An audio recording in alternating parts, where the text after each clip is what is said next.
সবাইকে আমন্ত্রণ দেশ টিভি স্পোর্টস আওয়ারের সঙ্গে আছি আমি তামিমুর রহমান তন্ময়। শুরুতে জানাবো ক্রিকেটের খবর। সেন্ট কিটসে সিরিজের প্রথম ওয়ানডেতে ওয়েস্ট ইন্ডিজের কাছে 5 উইকেটে হেরে 1-0 ব্যবধানে পিছিয়ে পড়েছে সিরিজে বাংলাদেশ। ওয়ার্নার পার্কে আগে ব্যাট করে তানজিদ মিরাজ ও মাহমুদুল্লাহর 50-তে স্কোরবোর্ডে 6 উইকেটে নির্ধারিত ওভারে 294 রান তুলে টাইগাররা। জবাবে ব্যাট করতে নেমে রাদারফোর্ডের সেঞ্চুরিতে রেকর্ড গড়ে জয় তুলে নিয়েছে ক্যারিবীয়রা। রিফাত আঞ্জুমের ম্যাচ রিপোর্ট। ওয়ার্নার পার্কে ওয়েস্ট ইন্ডিজকে রেকর্ড রান তাড়ার চ্যালেঞ্জ ছুড়ে দেয় বাংলাদেশ, কিন্তু ঝড়ো গতির ব্যাটিংয়ে শেষ পর্যন্ত রেকর্ড গড়েই প্রথম ওয়ানডেতে জিতেছে স্বাগতিকরা। ম্যাচ হেরে সিরিজে পিছিয়ে টাইগাররা। 295 রানের টার্গেটে ব্যাট করতে নেমে দলীয় 27 রানের মধ্যে 2 ওপেনারকে হারায় ক্যারিবীয়রা। এরপর তৃতীয় উইকেটে 67 রানের জুটি করে প্রাথমিক চাপ সামাল দেন কার্টি ও শাই হোপ। কার্টি 21 রান করে আউট হন। চতুর্থ উইকেট জুটিতে হোপ ও রাদারফোর্ড 99 রানের জুটি করে দলকে জয়ের পথ দেখান। হোপ 50 তুলে 86 রান করে 193 রানে আউট হন। রাদারফোর্ড ও গ্রিয়েভসের ঝড়গতির ব্যাটিং বাংলাদেশকে ম্যাচ থেকে ছিটকে দেয়। 50 দেখা পাওয়া রাদারফোর্ড ওয়ানডে ক্যারিয়ারের প্রথম সেঞ্চুরি তুলে নেন। 80 বলে 113 রান করে রাদারফোর্ড আউট হলে ভাঙে 97 বলে 95 রানের জুটি। 5 উইকেটে 295 রান তুলে জয় নিশ্চিত করে স্বাগতিকরা। গ্রিয়েভস 41 রানে অপরাজিত থাকেন। এর আগে টস জিতে ব্যাটিংয়ে নেমে দলীয় 34 রানে ওপেনার সৌম্য সরকার 19 রান করে আউট হন। এরপর 3-এ নামা লিটন দাস 2 রান করে ফিরে যান প্যাভিলিয়নে। তানজিদ তামিম ও অধিনায়ক মেহেদী হাসান মিরাজ তৃতীয় উইকেটে 79 রানে জুটি গড়েন। তানজিদ ওয়ানডে ক্যারিয়ারে তৃতীয় 50 তুলে 60 রান করে আউট হলে ভাঙে এই জুটি। আফিফ হোসেনকে সাথে নিয়ে চতুর্থ উইকেটে আরও 54 রান যোগ করেন অধিনায়ক মিরাজ। ওয়ানডে ক্যারিয়ারের পঞ্চম 50-র দেখা পান অধিনায়ক। আফিফ 28 রান করে আউট হলে ভাঙে চতুর্থ উইকেট জুটি। মিরাজ 74 রান করে আউট হন দলীয় 198 রানে। এরপর মাহমুদুল্লাহ ও জাকের আলী অনিক ষষ্ঠ উইকেটে ঝড়গতিতে রান তুলতে থাকেন। এই দুইজনের ব্যাটে স্কোর 300-র কাছাকাছি চলে যায়। মাহমুদুল্লাহ শেষ ওভারে এসে 44 বলে ওয়ানডে ক্যারিয়ারের 30তম 50 তুলে নেন। জাকের আলী ইনিংসের 1 বল আগে 40 বলে 48 রান করে আউট হলে ভাঙে 74 বলে 96 রানের ষষ্ঠ উইকেট জুটি। বাংলাদেশের সংগ্রহ দাঁড়ায় 6 উইকেটে 294 রান। মাহমুদুল্লাহ 50 রানে অপরাজিত থাকেন। Rifat Anjum, Desh TV sports desk. Saint কিটসে 3 ম্যাচ সিরিজের প্রথম ওয়ানডেতে ওয়েস্ট ইন্ডিজের কাছে 5 উইকেটের হারের দায় অধিনায়ক মিরাজ দিয়েছেন নিজ দলের বোলারদের। বাংলাদেশ 50 ওভারের ম্যাচে 155টি ডট বল খেললেও সেটাকে দোষের কিছু দেখছেন না অধিনায়ক। বরাবরের মতোই ভুল থেকে নিতে চান শিক্ষা। পরের ম্যাচে ভালো কিছু হবে বলে আশা এই টাইগার কাপ্তানের। সেন্ট কিটসে 3 ম্যাচ সিরিজের প্রথম ওয়ানডেতে 294 রানের ভালো স্কোর করে ওয়েস্ট ইন্ডিজের কাছে 5 উইকেট হেরেছে বাংলাদেশ। তবে বাংলাদেশের ইনিংসের এক পর্যায়ে মনে হচ্ছিল স্কোরটা অনায়াসেই 300 ছাড়িয়ে যাবে। তবে সবকিছু ছাড়িয়ে আলোচনায় বাংলাদেশ ইনিংসের ডট বল। টাইগার ব্যাটাররা খেলেছেন 155টি ডট বল। 50 ওভারের অর্ধেকের বেশি ছিল ডট বল। অধিনায়ক মিরাজও 74 রান করতে খেলেছেন 101 বল। তবুও দিন শেষে দলীয় স্কোর নিয়ে সন্তোষ টাইগার অধিনায়ক। হারের পর পুরস্কার বিতরণী মঞ্চে তিনি জানিয়েছেন সে কথাই। এমনকি ব্যাটিং নিয়ে কোনো সমস্যাও দেখছেন না তিনি। হ্যাঁ, আমরা সন্তুষ্টই ছিলাম। এ ধরনের উইকেটের জন্য 295 খুব ভালো স্কোর। তাদেরকে কৃতিত্ব দিতেই হবে। তারা অনেক ভালো খেলেছে। বিশেষ করে শাই হোপ ও রাদারফোর্ড ভালো জুটি করেছে। মাঝের সময়টা আমরা উইকেট নিতে পারিনি। আমাদের বোলারদের জন্য দিনটি কঠিন ছিল। শুরুতে অবশ্য ওয়েস্ট ইন্ডিজকে ভালোই চাপে ফেলেছিল বাংলাদেশ। তবে এক পর্যায়ে পাল্টা আক্রমণ শুরু করেন 2 ক্যারিবীয় ব্যাটার শাই হোপ ও রাদারফোর্ড। মূলত এই জুটির কাছেই হেরেছে বাংলাদেশ, যার দায় মিরাজ দিয়েছেন বোলারদের। শুরুটা খুব ভালো করেছিলাম আমরা। বিশেষ করে নাহিদ রানা, তাসকিন ও তানজিম ভালো বল করেছে, কিন্তু মাঝের ওভারগুলোয় আমরা উইকেট বের করতে পারিনি।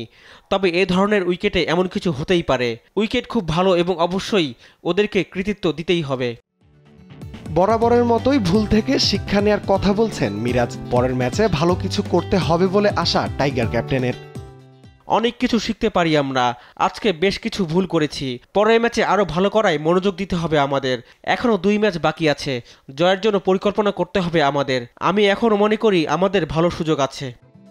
প্রথম ম্যাচে হারায় দ্বিতীয় ম্যাচে কিছুটা ব্যাকফুটে থাকবে বাংলাদেশ, তবে সবকিছুকে পেছনে ফেলে ডট বলের জুজু কাটিয়ে সিরিজের সমতায় ফিরবে মেহেদী মিরাজের দল, এমনটাই প্রত্যাশা ক্রিকেট ভক্তদের। রাফিউল ইসলাম রাতুল, স্পোর্টস ডেস্ক, দেশ টিভি। 3 ম্যাচ সিরিজের টি-20তে আয়ারল্যান্ডের নারী দলের কাছে হোয়াইট ওয়াশ হয়েছে বাংলাদেশের নারী দল। সিলেটের তৃতীয় টি-20তে আইরিশ নারীদের কাছে 4 উইকেটে হেরেছে নিগার সুলতানা জ্যোতিরা। এদিন আগে ব্যাট করতে নেমে 7 উইকেটে 123 রান স্কোরবোর্ডে জমা করে টাইগার্সরা। জবাবে ব্যাট করতে নেমে 1 বল হাতে রেখে জয় তুলনায় সফরকারীরা। জুবায়ের নূর জানাচ্ছেন বিস্তারিত। আবারও তীরে এসে তরি ডোবালো বাংলাদেশ নারী দল। প্রথম 2 ম্যাচে হেরে হোয়াইট ওয়াশের সংখ্যায় ছিল টাইগ্রেসরা। সিলেটে তৃতীয় ম্যাচে শ্বাসরুদ্ধকর 3 উইকেটের হারের 16 কলা পূর্ণ হল নিগার সুলতানা জ্যোতির দলের। সিলেটে আন্তর্জাতিক স্টেডিয়ামে টস জিতে ব্যাট করতে নেমে শুরুটা দুর্দান্ত ছিল বাংলাদেশের। পাওয়ার প্লেতে 1 উইকেটে 49 রান তুলে বড় স্কোরের জানান দিয়েছিলেন টপ অর্ডারের ব্যাটাররা। এরই ধারাবাহিকতায় 13 ওভারে দলীয় 100 রান তুলে ফেলেন সোবাহানা মোস্তারি এবং শারমিন আক্তার। তবে এরপর হঠাৎই ছন্দপতন। 104 রানে ব্যক্তিগত 34 রান করে শারমিন আক্তার সুপ্তা আউট হন। 3 রানের ব্যবধানে মোস্তারি 45 রান করে আউট হলে তাসের ঘরের মতো ভেঙে পড়ে টাইগ্রেস ব্যাটিং লাইন আপ। এরপর আর 2 অঙ্কের ঘরে যেতে পারেনি কেউই। শেষ পর্যন্ত 7 উইকেটে 23 রান তোলে বাংলাদেশ। আইরিশ পেসার ওরলা তুলে নেন 4 উইকেট। 124 রানের টার্গেটে ব্যাট করতে নেমে ভালো শুরু পায় আয়ারল্যান্ড। 55 রানের জুটি করেন এমি হান্টার এবং গ্যাবি লুইস। ব্যক্তিগত 28 রান করে হান্টার আউট হলে ভাঙে সেই জুটি। এরপর 70 রানের মধ্যে আরও 3 উইকেট তুলে নিয়ে ম্যাচ জমিয়ে তোলে বাংলাদেশ। বাংলাদেশের বোলাররা রান আটকে শেষ ওভার পর্যন্ত ধরে রেখেছিল ম্যাচের লাগাম। 20তম ওভারে জয়ের জন্য আয়ারল্যান্ডের দরকার ছিল 15 রান। স্বর্ণা আক্তারের প্রথম বলে কেলি রান আউট হলে জয়ের সুবাস পাচ্ছিল টাইগ্রেসরা।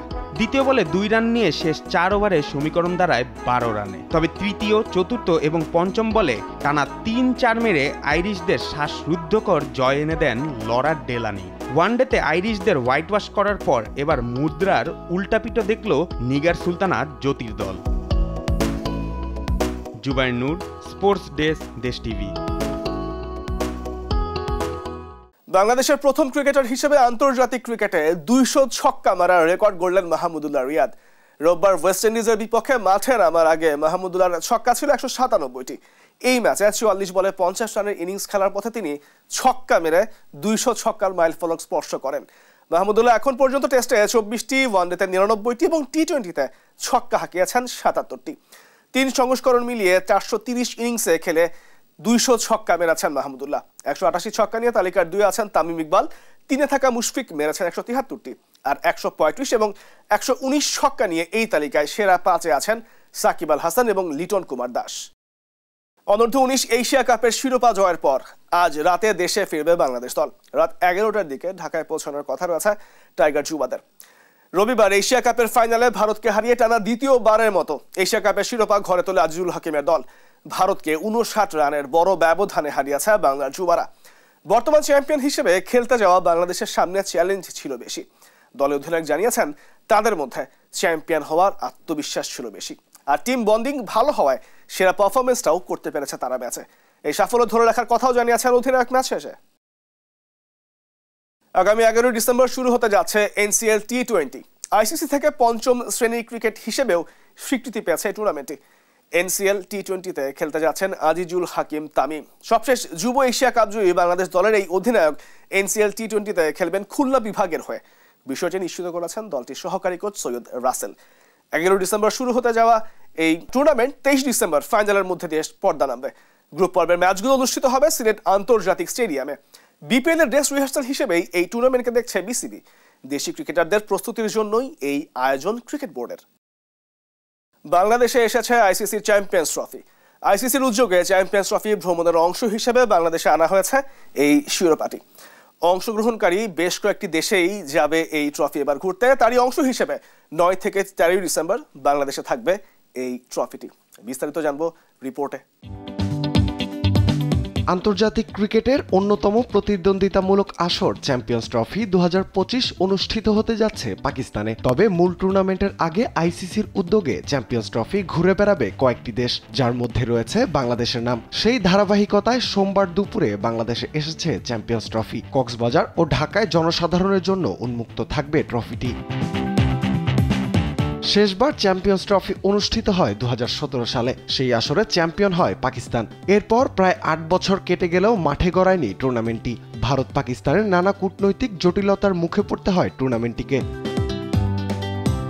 একাধিক দেশে ঘুরে ঢাকায় এসেছে টুর্নামেন্টের ট্রফি। 10 থেকে 13 ডিসেম্বর পর্যন্ত অনুষ্ঠিত হবে ট্রফির প্রদর্শনী, যা ঢাকার Sherebangla stadium, Bashundhara shopping complex ও কক্সবাজার সমুদ্র সৈকতে অনুষ্ঠিত হবে। বসুন্ধরা শপিং কমপ্লেক্স ও কক্সবাজার সমুদ্র সৈকতে জনসাধারণ দেখতে পারবেন এই ট্রফি। 10 ডিসেম্বর কক্সবাজারে নিয়ে যাওয়া হবে ট্রফিটি। রাখা হবে বিশ্বের দীর্ঘ সমুদ্র সৈকত কক্সবাজারে। এদিন সৈকতের লাবণী পয়েন্টে সীমান্ত সম্মেলন কেন্দ্র উর্মির সামনে প্রদর্শন করা হবে ট্রফিটি। সকাল 10টা থেকে বেলা 3টা পর্যন্ত ট্রফিটি সেখানে রাখার পর ঢাকায় নিয়ে আসা হবে। ঢাকায় অবস্থানরত উৎসাহীরা চ্যাম্পিয়ন্স ট্রফি দেখতে পারবেন 12 ডিসেম্বর পান্থপথের বসুন্ধরা শপিং কমপ্লেক্স মলে। সেদিন জনসাধারণের দর্শনের জন্য ট্রফি রাখা হবে বেলা 11টা থেকে রাত 8টা পর্যন্ত। 13 ডিসেম্বর চ্যাম্পিয়ন্স ট্রফি রাখা হবে মিরপুর শেরেবাংলা জাতীয় স্টেডিয়ামে। বেলা 11টা থেকে 3টা পর্যন্ত ট্রফি সেখানে রাখা হবে। জাতীয় পুরুষ নারী ক্রিকেট দল, সাবেক ও বর্তমান ক্রিকেটার, ক্রিকেট কর্মকর্তা, সংগঠক ও সংবাদ মাধ্যমের জন্য উন্মুক্ত থাকবে। এরপরই মূলত ট্রফিটি ঢাকা ছেড়ে যাবে। বাংলাদেশ ছাড়ার পর ট্রফিটি 15 থেকে 21 ডিসেম্বর থাকবে দক্ষিণ আফ্রিকায়। এরপর অস্ট্রেলিয়া, নিউজিল্যান্ড ও ইংল্যান্ড ঘুরে আগামী 15 জানুয়ারি ট্রফি যাবে ভারতে। রাফিউল ইসলাম রাতুল, স্পোর্টস ডেস্ক, দেশ টিভি। বেগম রোকেয়া পদক পেলেন কিংবদন্তি নারী দাবাড়ু রানী হামিদ। সোমবার দুপুরে রাজধানীর ওসমানী স্মৃতি মিলনায়তনে মনোনীতদের হাতে বেগম রোকেয়া পদক তুলে দেন অন্তর্বর্তী সরকারের প্রধান উপদেষ্টা ডক্টর মোহাম্মদ ইউনূস। তবে পুরস্কারের মঞ্চে উপস্থিত ছিলেন না রানী হামিদ। তার হয়ে পদক গ্রহণ করেন রানী হামিদের ছেলে এবং সাবেক ফুটবল তারকা কায়সার হামিদ। প্রায় 4 দশকের বেশি সময় ধরে দাবা খেলছেন রানী হামিদ। সম্প্রতি 82 বছর বয়সে হাঙ্গেরিতে অনুষ্ঠিত হওয়া আন্তর্জাতিক দাবা অলিম্পিয়াডে অংশ নিয়ে বিস্ময় সৃষ্টি করেন তিনি। এমনকি 8 ম্যাচ খেলে জয় তুলে নেন 60টিতেই। এর আগে বাংলাদেশের ক্রীড়াঙ্গনের সর্বোচ্চ পুরস্কার জাতীয় ক্রীড়া পুরস্কার সহ অসংখ্য সম্মাননা পেয়েছেন বাংলাদেশের এই প্রথম নারী আন্তর্জাতিক গ্র্যান্ডমাস্টার। 2027 সালের এশিয়ান কাপের 3য় রাউন্ডের বাছাই পর্বের সূচি ঘোষণা করেছে এশিয়ান ফুটবল ফেডারেশন। সোমবার মালয়েশিয়ার কুয়ালালামপুরে অনুষ্ঠিত হয় এই বাছাইয়ের ড্র। ফিফা র্যাঙ্কিং অনুযায়ী পট 4-এ ছিল বাংলাদেশের নাম। ড্রয়ে বাংলাদেশ পড়েছে গ্রুপ সিতে, যেখানে বাংলাদেশের সঙ্গে রয়েছে ভারত, সিঙ্গাপুর এবং হংকং। 2025 সালের মার্চ থেকে হোম অ্যান্ড অ্যাওয়ে ভিত্তিতে হবে বাছাই পর্বের ম্যাচগুলি। আগামী বছরের 25শে মার্চ ভারতের বিপক্ষে প্রথম ম্যাচ দিয়ে বাছাই পর্বের মিশন শুরু করবে বাংলাদেশ। 1980 সালের পর কখনো এশিয়ান কাপের মূল পর্বে খেলতে পারেনি লাল সবুজের দল। বাছাই পর্বে 6 গ্রুপের চ্যাম্পিয়ন দল 2027 সালে সৌদি আরব অনুষ্ঠিত এশিয়ান কাপে সরাসরি অংশ নেবে। এবারে দেশের বাইরের ফুটবলের খবর। ইংলিশ প্রিমিয়ার লিগে দারুণ জয় পেয়েছে চেলসি। দুর্দান্ত প্রত্যাবর্তনে 4-3 ব্যবধানে টটেনহ্যামকে হারিয়ে শিরোপার দৌড়ে নিজেদের আরও মজবুত করেছে ব্লুজরা। একদিকে ফুলহ্যামের সঙ্গে 1-1 গোলে ড্র করেছে আর্সেনাল, আর লা লিগায় সেভিয়ার বিপক্ষে 4-3 গোলে নাটকীয় জয় পেয়েছে অ্যাটলেটিকো মাদ্রিদ। বিস্তারিত জানাচ্ছেন জুবায়ের নূর। ইংলিশ প্রিমিয়ার লিগে ঘরের মাঠে চেলসিকে আতিথ্য দেয় টটেনহাম। শুরুটা ভালোই ছিল টটেনহামের। ম্যাচের 11 মিনিটের মধ্যেই 2 গোল করে দলকে লিড এনে দেয় ডোমিনিক সোলানকে এবং দেজান কুলোসেভস্কি। এরপরেই দুর্দান্তভাবে ঘুরে দাঁড়ায় চেলসি। 17 মিনিটে সানচোর দূরপাল্লার শটে ব্যবধান কমায় অল ব্লুজরা। বিরতির পর 60 মিনিটে স্পট কিক থেকে গোল করে চেলসিকে 2-2 সমতায় ফেরান কোল পালমার। 73 মিনিটে এনজো ফার্নান্দেজের দুর্দান্ত শট প্রথমবারের মতো লিড এনে দেয় চেলসিকে। 84 মিনিটে আবারও পেনাল্টি থেকে গোল করে চেলসিকে 4-2 গোলে এগিয়ে দেন পালমার। ম্যাচের অন্তিম মুহূর্তে টটেনহাম একটি গোল শোধ করলেও পরাজয় এড়াতে পারেনি। এই জয়ে 15 ম্যাচে 31 পয়েন্ট নিয়ে চেলসি লিগ টেবিলের দ্বিতীয় স্থানে উঠে এসেছে। প্রিমিয়ার লিগের আরেক ম্যাচে ফুলহ্যামের সঙ্গে ড্র করেছে আর্সেনাল। ম্যাচের 11 মিনিটে গোল করে স্বাগতিকদের এগিয়ে দেন ফুলহ্যামের রাউল জিমেনেস। বিরতির পর 52 মিনিটে কর্নার থেকে কাই হাভার্টজের হেড থেকে বল পেয়ে গোল করে দলকে সমতায় ফেরান সালিবা। এই ড্রয়ে 15 ম্যাচে 29 পয়েন্ট নিয়ে লিগ টেবিলের তৃতীয় স্থানে আছে আর্সেনাল। এদিকে লা লিগায় সেভিয়ার বিপক্ষে 4-3 গোলের এক নাটকীয় জয় পেয়েছে অ্যাটলেটিকো মাদ্রিদ। ম্যাচের 10 মিনিটেই রদ্রিগো দি পলের দুর্দান্ত ভলি শটে এগিয়ে যায় অ্যাটলেটিকো, কিন্তু 2 মিনিটের মধ্যেই সেভিয়ার লুকে বাকিও পাল্টা গোল করে দলকে সমতায় ফেরান। 32 মিনিটে পাল্টা আক্রমণে গোল করে সেভিয়াকে 2-1 ব্যবধানে এগিয়ে দেন আইজ্যাক রোমেরো। 57 মিনিটে ব্যবধান বাড়িয়ে 3-1 করে সেভিয়া। 62 মিনিটে গ্রিজম্যানের গোলে ব্যবধান দাঁড়ায় 3-2। 78 মিনিটে স্যামুয়েল লিনোর দূরপাল্লার শটে সমতায় ফেরে অ্যাটলেটিকো। যোগ করা সময়ে 94 মিনিটে গোল করে অ্যাটলেটিকোকে নাটকীয় জয় এনে দেন গ্রিজম্যান। এই জয়ে 16 ম্যাচে 35 পয়েন্ট নিয়ে লিগ টেবিলের তৃতীয় স্থানে রয়েছে অ্যাটলেটিকো। জুবায়ের নূর, স্পোর্টস ডেস্ক, দেশ টিভি।